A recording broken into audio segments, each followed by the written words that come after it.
All right. Hello. Welcome, everybody. Thank you for joining us again. My name is Rhonda Walker, and I'm chair of Our Revolution, Washington Bernie Kratz Coalition. We are here for another one of our candidate interviews.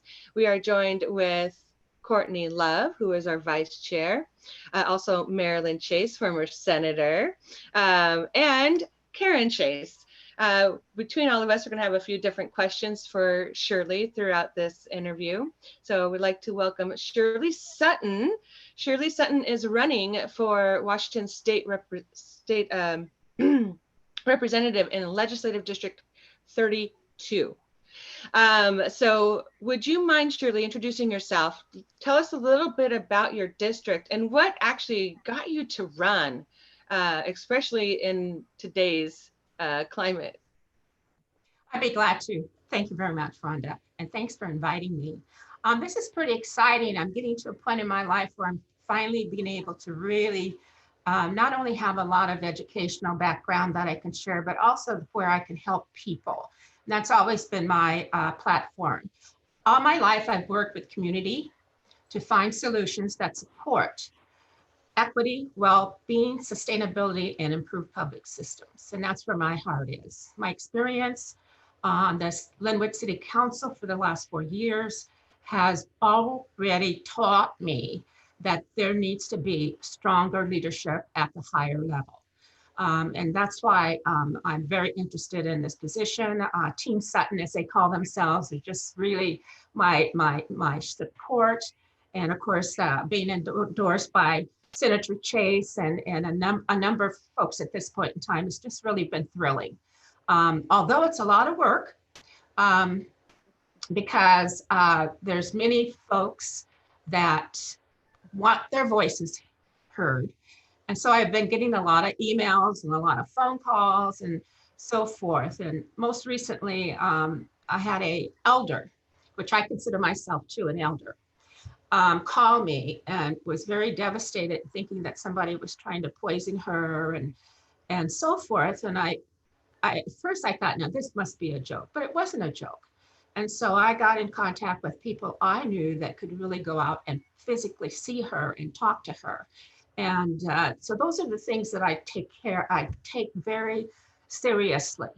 You know, when someone calls me and they're talking about they don't feel good or they're afraid or, you know, safety is important to everybody, I act really quickly on those things. And so I do feel that my 4 years, this last 4 years serving on the council has really opened a lot more avenues for me, and I'm planning on exploring them. So that's why I'm here. The territory you ask, we are around, let me get my notes here. We cover north end of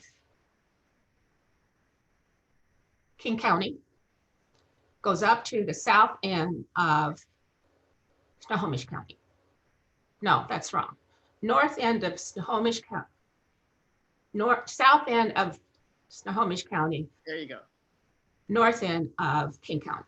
Yeah. I have to visualize that, you know, otherwise they get all mixed up in my mind.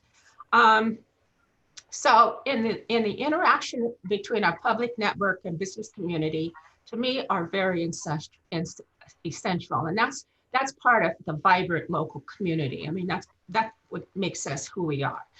And so when I was 5 years old, I had to share this with you. My grandmother, Magnolia Rest, very strong lady, provided a lot of leadership in Yakima. That's where I was born and reared.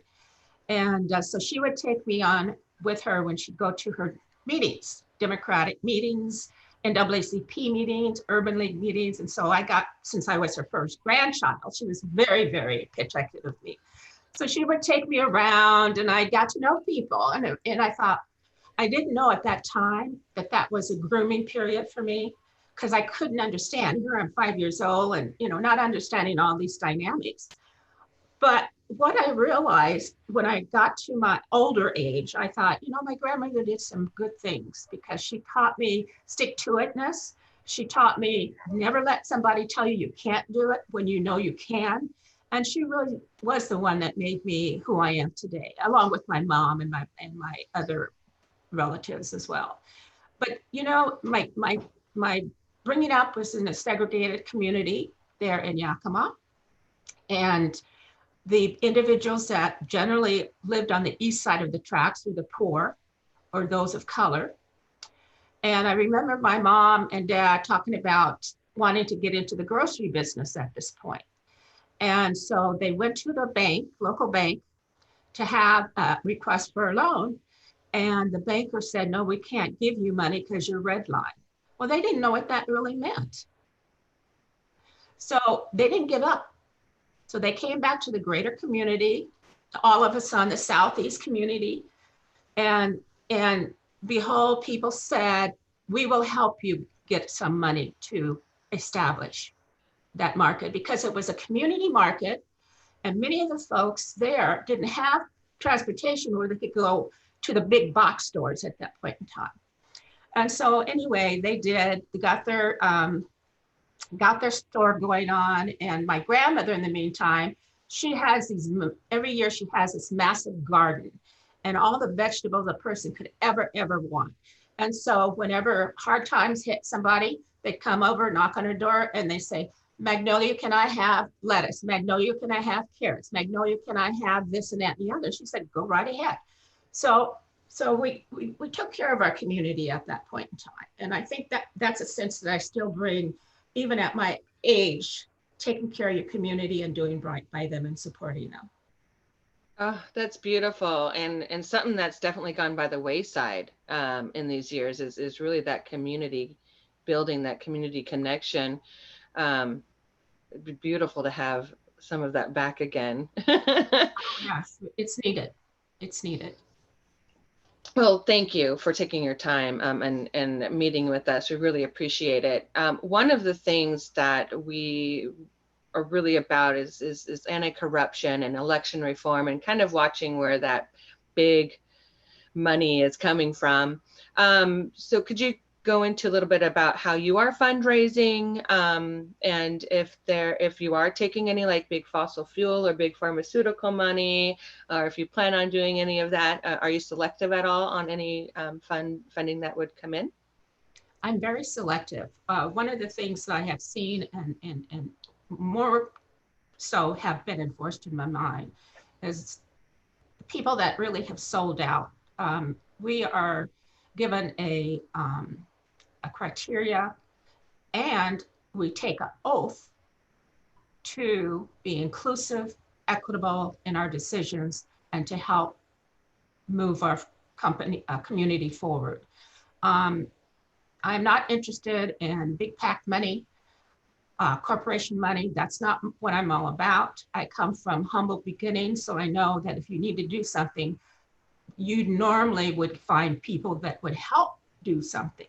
My campaign is going very well, actually, to get to the point, and I'm very pleased.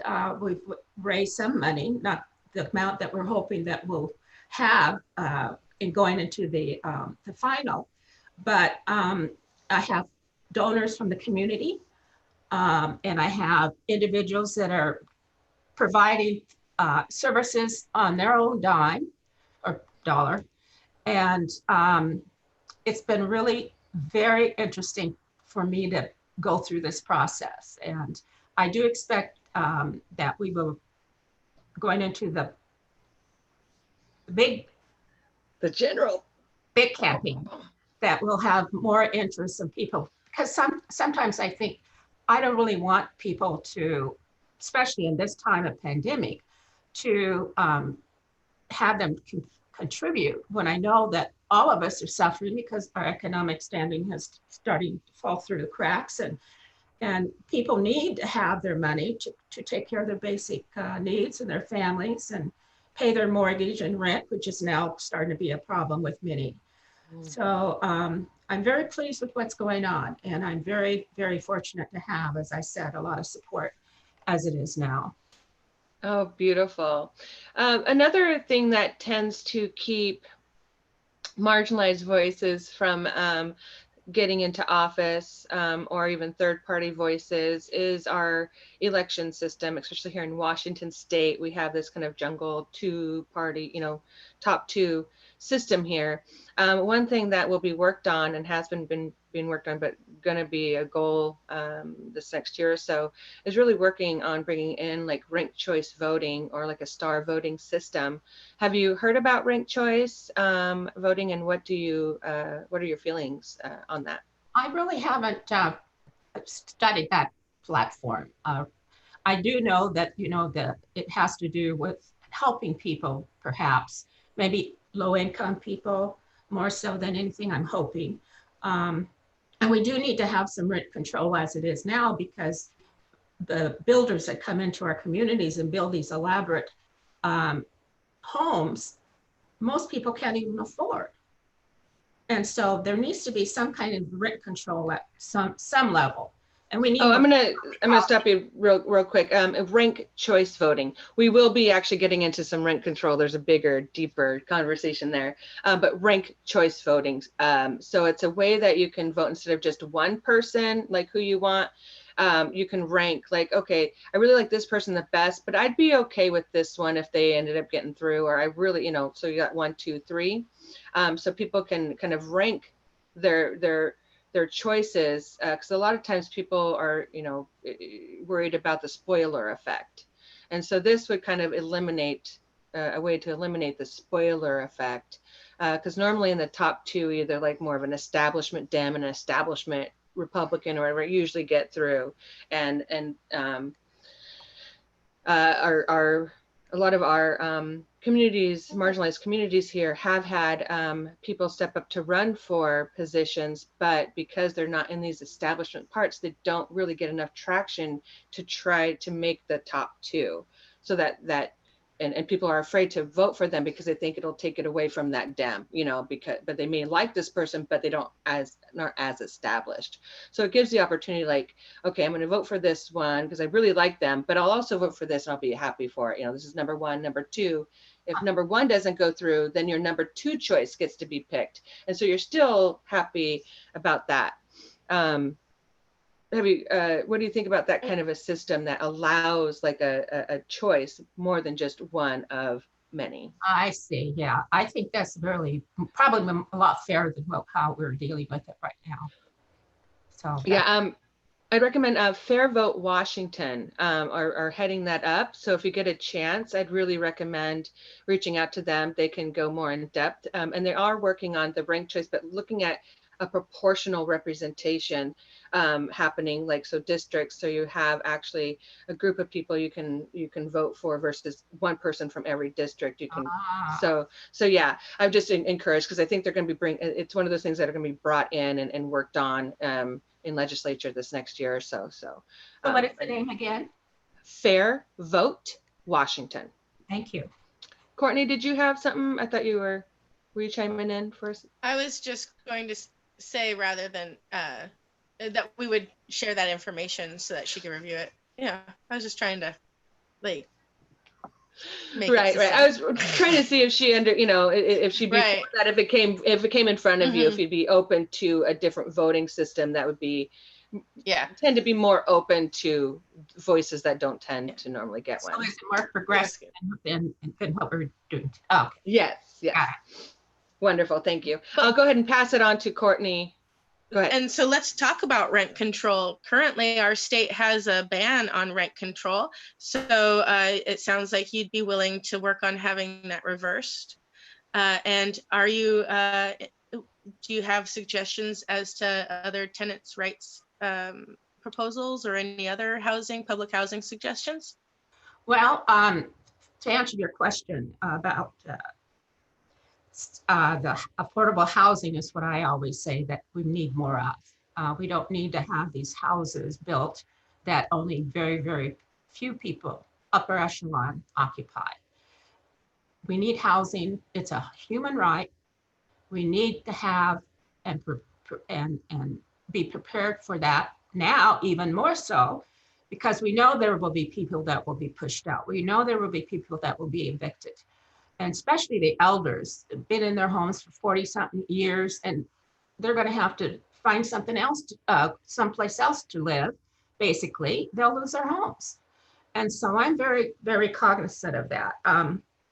My 8 years on the state of Washington's Homeless Coalition Commission taught me that securing housing is a fundamental to stabilizing people's lives.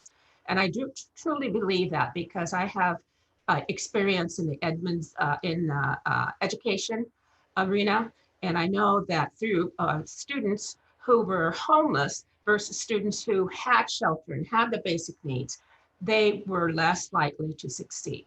And so that opened my eyes when I started working in the school district.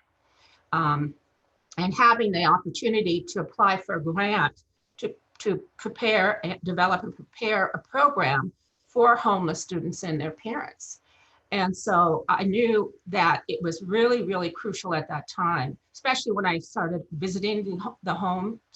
They really were not homes, they were basically tents or sheds or what have you, but it was really a learning experience because that taught me that not everybody's created equal. And it's important to have all inclusive as possible. So private development has delivered skyrocketing rents and failed to provide ample affordable housing. I will continue to advocate for expanded public housing and release of homeowners and renters. And that's part of my platform. Excellent, thank you. And that comes with also doing some groundwork in other ways that people don't think about it. So I generally, when I want to get more information, I go to the community. I go to the people that I'm serving, and I ask them and talk to them and find out what their needs are. And then I take that information, and then I have experience in grant writing. Then I'm able then to take my knowledge to one of my colleagues who can help me with that information, or they can apply for a grant that they can bring into their agency and then help those individuals. So I'm a 360-degree person, and like I said, people are much more important to me than politics. Oh, it's beautiful. There's a number of us in this group that have housing insecurity histories or are present. And so it's very important. And I'm in Tacoma, and its relationship with Seattle and our housing market is important. So how people across the state view housing it will make a real impact on a number of us personally. So true, so true. Thank you. And then also thinking about the future generations of those children, that if they don't have the right beginning in terms of their basic education, they are not going to make it either. So that's another area that I espouse too, is that education is a very basic right. And I know that people are trying to now take away, siphon funds from their state to do charter schools. Well, I don't believe in charter schools. I don't believe in that, because I ran a lockdown facility for youth, court-appointed youth. I ran a lockdown educational system.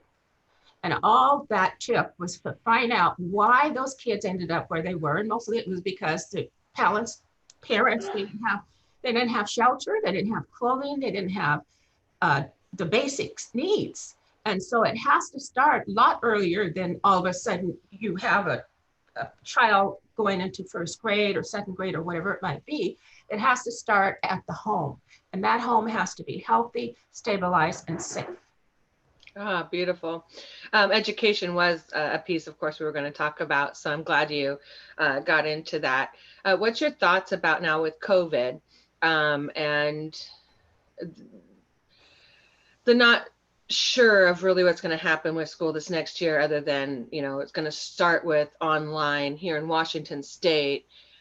What's your thoughts about that? And how do you think that we can try to be prepared for what's to come in this next for it overall, or for the educational system? Educational piece right now, yeah. Okay. Yeah, you're right. Things are going to change. They have changed already. They're going to change even more. And the brick and mortar schools that we know you and I went through will be less and less and less. There needs to be a community effort where every community has a place that would house computers, that would have access to website, not website, internet, because that's the way the world is going. We can't push it back. So we have to get on board. And knowing that this is going to happen, we need to start preparing now. Books are becoming obsolete. We can actually get the information, anybody has a computer can go in and get what they need as far as that type of learning is concerned. So some of the school districts I have been looking at are saying, well, we're going to open up this cohort for 3 days a week, and they're going to be in school. And then the other 2, they're going to have their learning electronically. I think it might work. In some ways it will work. But we also have to understand that every student learns differently. They have different skill set, their background's not the same. So we have to also take those kinds of considerations as well. Some students will probably thrive, while some won't. So we have to be prepared to make sure that we get the best education to all of our children, because they're our future. So you talked about the internet access. Have you, and then I'll let somebody else ask a question after this, sorry.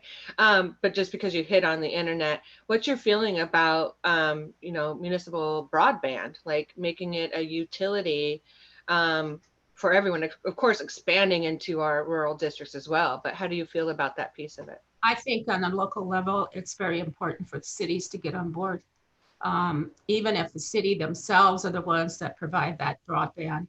I know that when I was sitting on the council, I know that there were like Verizon's and AT&T and so forth was coming and giving us some information about how they would partner up with the city in terms of city allowing them to use some of their land to put up antennas or whatever it would be. And I think that was a missed opportunity really for the city, because we would have been prepared to surmount what's happened now and still provide local services to all our residents. So that was a missed call. Yeah. Thank you. I know Courtney probably has something else, but I do want to give a chance for Marilyn or Karen or Franklin to ask a question. So any one of you? You have to unmute yourself, Marilyn. Oh.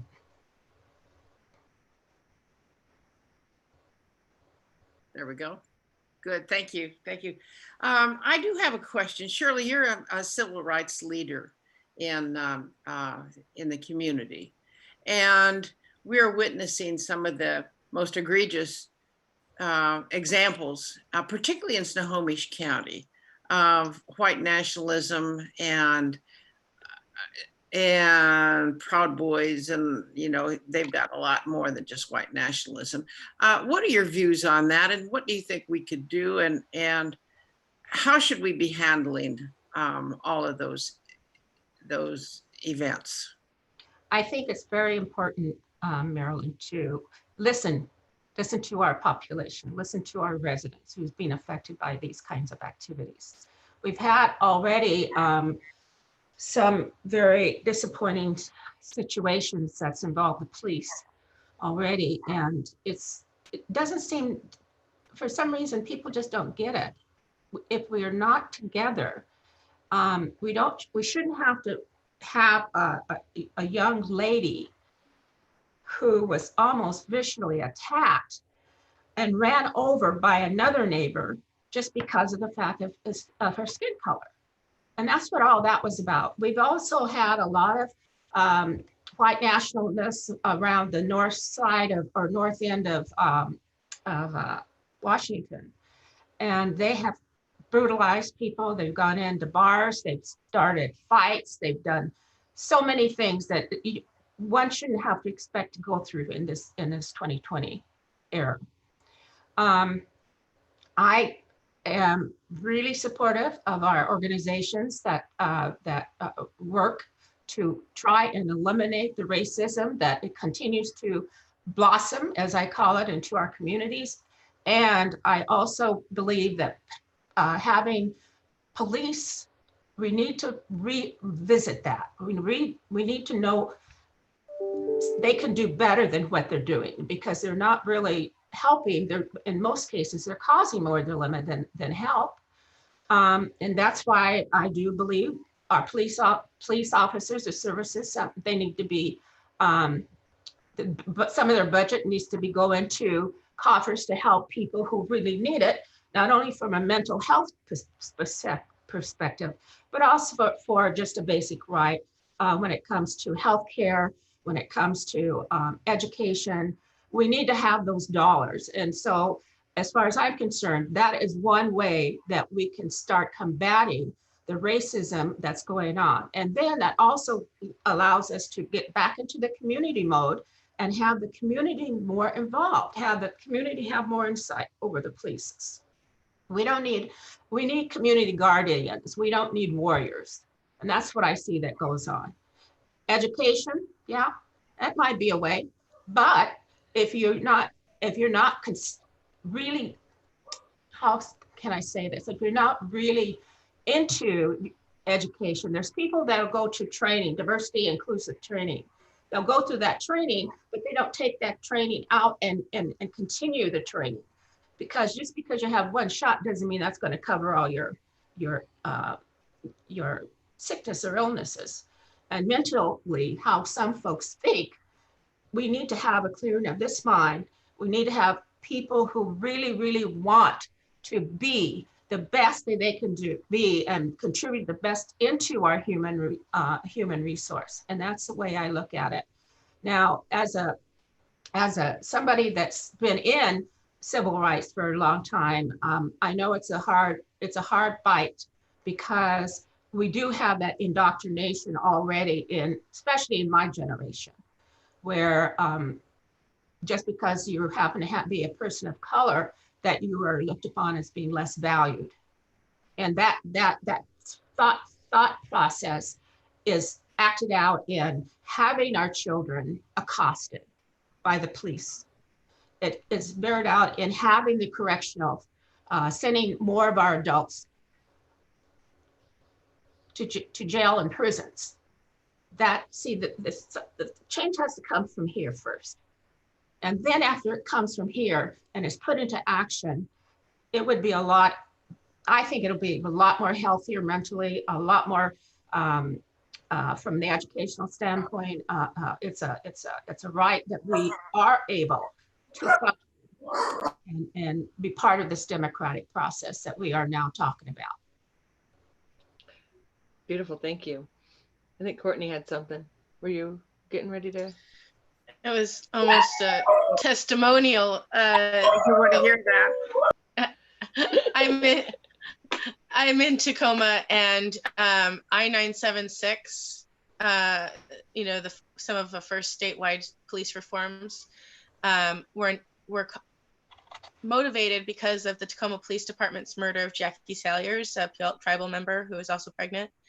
And our police department also shot a man in the back, Benny Branch. And recently, 10 weeks before George Floyd, his last words were, "I can't breathe, sir."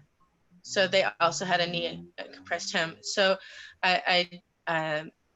Tacoma resonates with those feelings of that you're describing, that training has not been sufficient, reform rules have not been sufficient, and we need services that respond appropriately to our neighborhood's pleas for help. Absolutely. So thank you for that. I got so taken up with your answer. I don't think I have another question right now. Is that I-976 or I-940? The de-escalation one? Is that what you're talking about? I-940. I think it's I-940. Okay. And then, yes, that was the Jackie Salyers one. Sorry. And then I think that the Tacoma Police Department and the Sheriff's Department have violated I-976. something like, I think that's the number that keeps coming up about separation of investigation of police murders kind of thing. So I'll have to double check my numbers, but I think that The last I-976 was the vehicle taxes. I think it's just in your head for that. Oh. Maybe if it was an earlier one. That was the IMIN. Oh, okay. Yeah, then I've just yeah. got too many numbers in my head, and I'm terribly sorry for the mistake. I have to Thank write you, it on Rhonda. and it's too much. Right. Well, that de-escalation initiative, though, was a good start, but there hasn't seemed to be very much implementation, or it's just like a 1 week a year. And as you said, it's not enough for, for somebody to go in and, oh, I got training and now I'm good. What's a way that you think that you could help in the legislature to follow through? I mean, how can we make sure that these things are getting done and the training really is what's needed? I've always believed that the rules were meant to keep people out, not keep people in. And so that tells me that if we need to review our state constitution. We need to have all eyes on it from anybody who wants to be part of the discussion and try to change some of those rules where they're much more inclusive than what they are now. See, and that's one of the things that I've always kept. That was my motto, even when I was an administrator at the college. And I saw it in action, because we had a group of foster children, or not children, foster youth that were just coming out of foster care. And all the paperwork that it took to get them released. And it was just terrible. And I kept thinking, if I was a single mother and I didn't have a house to go to, I don't have a car, I don't have money to buy bus, what am I going to do? And some of this stuff is from that. People need to have shelter of some sort. We have to monitor our police. And in fact, like I said, I think it's important to defund it, really, and put those dollars where they're needed. Instead of just allowing homeless folks just to keep getting homeless, we need to start trying to get them on track where they can get their mental health, their physical health, and get themselves together where they can get and be part of the economic system of making money, making livable wage to keep them and their families safe and fed. Beautiful. Thank you. I think Courtney is ready to talk. And then Marilyn, I think she has another one too. So Oh, after well, Courtney. then I'll make space for Marilyn. All right, Marilyn, unmute yourself and you're good to go. Okay, thank you. Seems to me that one of the things that we are facing in our state, and Shirley, you may have addressed this, but I want to ask you explicitly. We are facing it's since 2012 to 2017, we lost in this state about 76,000 affordable units, living units, replaced with McMansions. We're seeing that in our own community at it's a development called Wind. What is the name of that?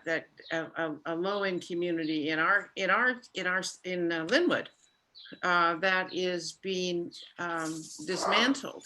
And I know that we've got, that's rental, but then we also have mortgage foreclosures. I wonder if you have some idea of to put on the record exactly what you think we ought to do about this. Well, I will go on the record by saying Whispering Pines, which is the apartment complex. I think it's about close to 250 units that is operated and managed by the Housing Authority. Those people, unfortunately, I don't mean those but those individuals are going to be displaced at the end of September. They were given 3 years notice, and it ends the end of September. We have elder folks in those units. We have new families they're all low on income individuals or on fixed income. And I have been championed, even when I was on the council, along with a couple of my other colleagues. I'm going to mention their names because I want to give them a shout out. It's Ian Cotton and George Hurst. And I also served on the Alliance for Housing Authority, which was one of my my liaison connections as a council member. So we are really tenacious about trying to help these group of folks. And I have, through George, he has connected with other agencies within the community. And I think that that's probably the best we're going to get, because the city is not going to, it seems like the city is not willing to help in any way, shape, or form, even though I do know that there is legislation, and I can't remember the actual number of it, that does allow some assistance from the state towards helping with eviction and or down payment on rent. That I do know.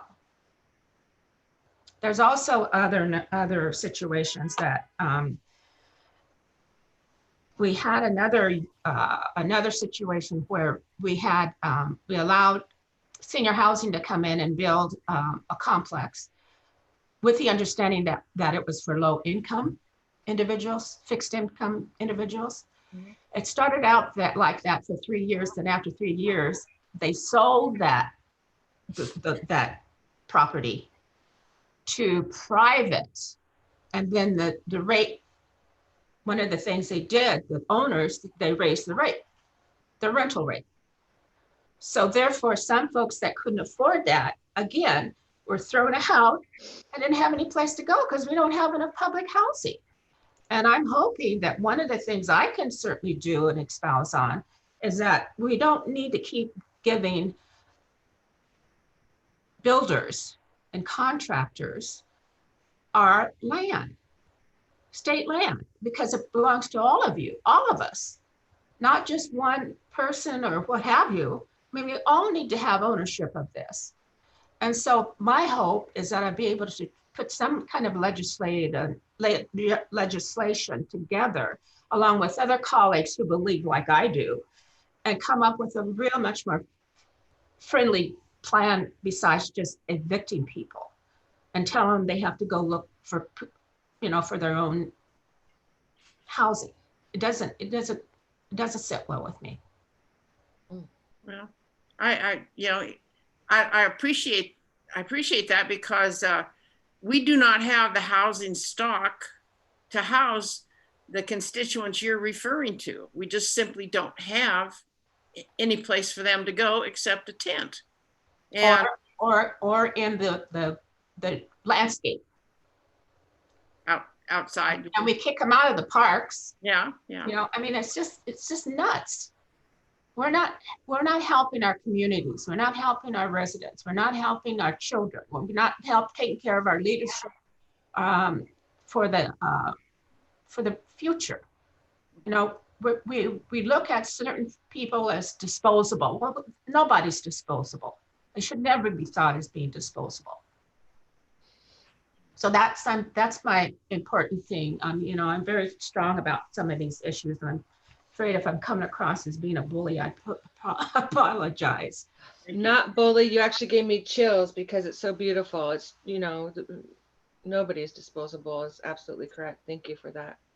And I think if there's any place to be bold and bully, it's in the bully pulpit of a state legislative seat. So we're not looking for people who are eager to negotiate. We accept negotiations, part of it, but you don't have to be eager for it. But so in the theme of caring for people, and you've mentioned healthcare, are you familiar with Whole Washington and how? And we like to make sure that everybody knows that Washington State is facing an $8 billion deficit, and the Whole Washington plan saves $9 billion a year. So for Washington. Yes, I signed I signed the proxy on that. And I'm very in favor of that. Those are the things I think is important, or the organizations I think that we are going to see more of. I think we need to turn around this criteria, excuse me, of going into our serving my friends, or serving me kind of thing, and know that that has to be turned around, and we're here to serve other individuals. That's what it's all about. And that's what I think a statesperson should remember. You know, not this is not for me. It's just because I have the voice and connections, and I can see the patterns because of my very experiences, how things can be better for all of us. Beautiful. Thank you. That voice is so important. Always has been, but even more so today. I know Franklin's been sitting around. I think we hit one of his questions, but he does usually ask another one. Did you want to chime in now? Hi, Shirley. This is Frank Walbrown. I'm actually running for Commissioner of Public Lands against Hillary Franz. And one of the big questions that I get asked, or concerns perhaps rather, that I get asked about a lot is Hillary Franz is spraying toxic chemicals all over Washington state. And one of the questions that I get asked is like, how would I be taking care of this issue? How do I feel about this, the spraying of toxic chemicals, and how would I be taking care of that issue? And so I would like to pose that same question to you, as some of my constituents are your constituents, that, you know, they probably have the same concerns about the spraying of toxic chemicals across the state, and how you feel about the spraying of toxic chemicals, and how you maybe, if that's, I don't know if that's on your radar, and if you have thought about how you would like to address that in your area. Environment is very important because that's what keeps us all alive and healthy. Yet some areas not so healthy. I think that if I remember correctly, the most Roundup, that's what it was. It was Roundup. For instance, I'm giving you, for instance, when the council got a hold of the fact that the Roundup weed killer was being sprayed by our city members, maintenance department and so forth, the council wanted and did take a investigation into that. And we kind of came out with the fact that they had to change it, and which they did. They went into, or the Parks and Rec, they went and got something that was more benign, more beneficial to the grounds and how they kept them, and weeds and all that kind of stuff. And I think that's probably one of the better ways, is to get information out there. We have departments at state level, county level particularly, that do some abatement along those lines, and actually do have a lot more information, I'm sure, that they could offer and what to do. I am a whole environmentalist. I believe that we are causing the toxicity and the greater good by what we do and do not do. And part of that is, since I'm a railroader, I get to say this, I think we need to get these these trucks off the streets and put them on flat cars, and send those flat cars where they need to go in terms of tearing up our roads, which is costly, and some other things we can do in terms of bringing friendly environmental businesses to our area, or to even more helping with jobs in those areas. It's very exciting to me that you have already, well, I guess it's not really exciting, but I think it's good that you have already came across this issue with your part of the state has had issues with Roundup, which the main constituent chemical in Roundup, the one of main concern is glyphosate. And that's what Hillary Franz is doing across the state. She's spraying glyphosate to try to help with some of the deforested land, like manage some of the deforested land. and it's unfortunately drying out the vegetation and making the forest more susceptible to forest fires. Mhm. And it also, and on top of that, it's being leached into our water, our drinking water, and it's getting into us and it's causing us to become sick. Yes, And then that comes back around to the whole intersection with healthcare. So absolutely. I'm very glad that you're familiar with the situation. Yep. Awesome. I Thank hope you. I answered your question. Huh? I said, I hope I answered his question. Yeah, I think you did. I want to give, so we had Linda join in just a little bit late, and I want to give Linda an opportunity if she has a question for you to be able to answer that. Linda, is there anything you would like to ask Shirley? Make sure you unmute yourself if you do. Oh, hi there. Hello. Well, I don't have a question prepared, but I would like to talk a little bit more about housing and this idea of public housing. It's my impression that giving land to developers is not a good idea. And it's also my impression that developers get significant tax exemptions for providing low income units. But the problem is we have a growing population of unhoused people. And as part of hopeful recovery from this pandemic, we are going to have to find a way to support the millions and millions of, I think the number now is 40 million in the United States. And I don't know how many new homeless we are expecting here in Washington state. So, I wanted to just hear you talk about that, have you talk about that, and also sort of financial mechanisms that might help to pay for these programs. People are going to ask, well, how are you going to pay for that? And I think that you'll have some things to say about how we can save money in some places or use our finances in another way. And I'd just like to hear you talk about that. We need to let people know that money is circulating and how we can capture some of that for these very important social measures. Well, I think one of the things that to me, that's always hit me is that North Dakota in the Depression time, they were able to keep their residents safe. They were able to help them keep their farms. And that's because they had a state bank, basically. Washington State gives or pays or sends over $2 billion a year for our debt. And I think that's ridiculous because North Dakota has had a long-term history of having a state bank where they were able to give low interest loans to their residents. They were able to keep things going when depressions and recessions have hit. And I think that's something we really need to start being real serious about.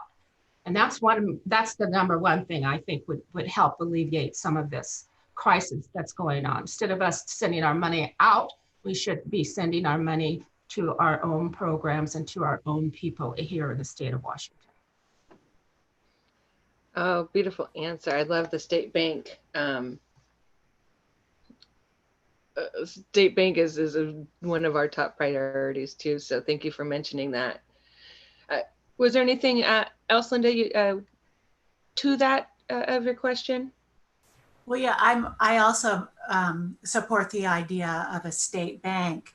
And I think the number that Shirley mentioned is that the state sends out $2 billion, as she said, but that's just to service the debt on the loans. That's not paying off the principal.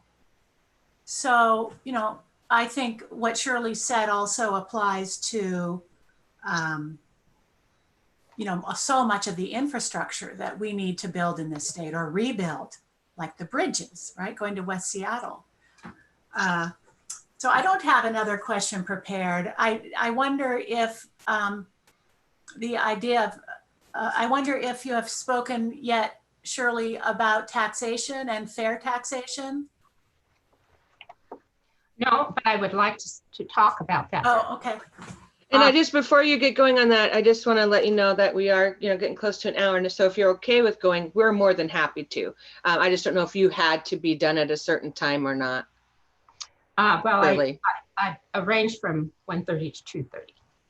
Okay, so we're getting close. So after this, we'll let you do your ending spiel. Make sure you talk about anything you want. So I just don't want to keep you longer than you need to. So Okay. Go ahead.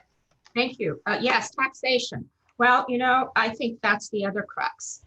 We need to start really seriously considering how we can allow the businesses, the corporations, contribute to what is happening in terms of our services that we need to be performing and providing for our population.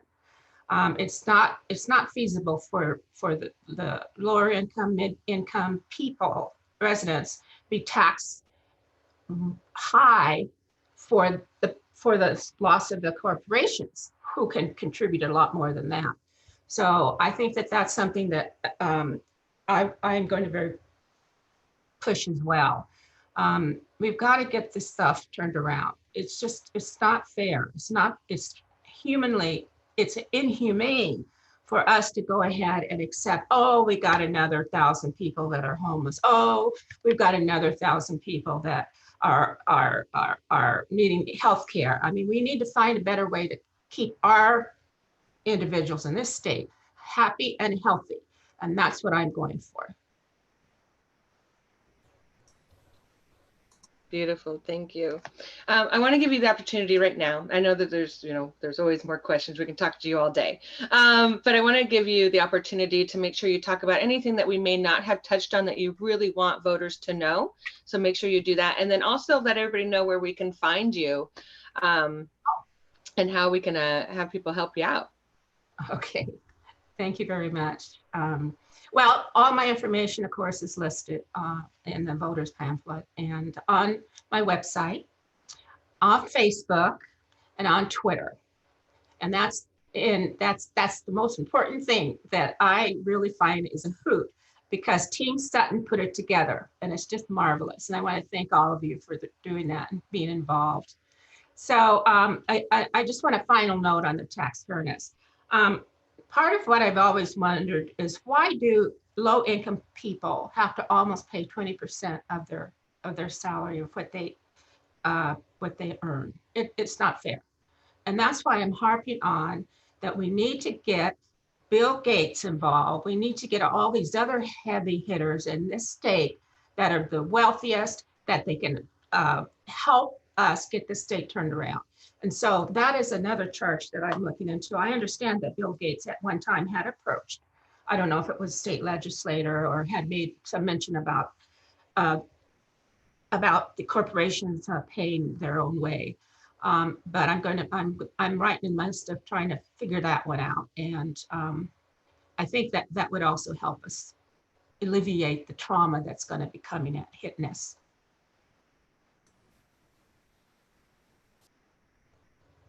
Thank you. And what is your website? Shirley at shirleysutton.com. Okay. Thank you. And yeah, this has been wonderful to meet you and get to know you. And you infuse all your topics with the passion of caring for people. So thank you very much for joining us. Thank you, Courtney. Thank you. And thank you, everybody. All of you. Yes. Oh, yeah. Go ahead and say goodbye to all of the members, and then I'll shut it down. So you don't have to leave yet. Okay. All right. Thank you all. I appreciate it, getting to know you, and I hope that you will feel that I could contribute for the change that we really are going to have to make together. And I hope to meet you again. Thank you. Thank you all. We'll see you soon.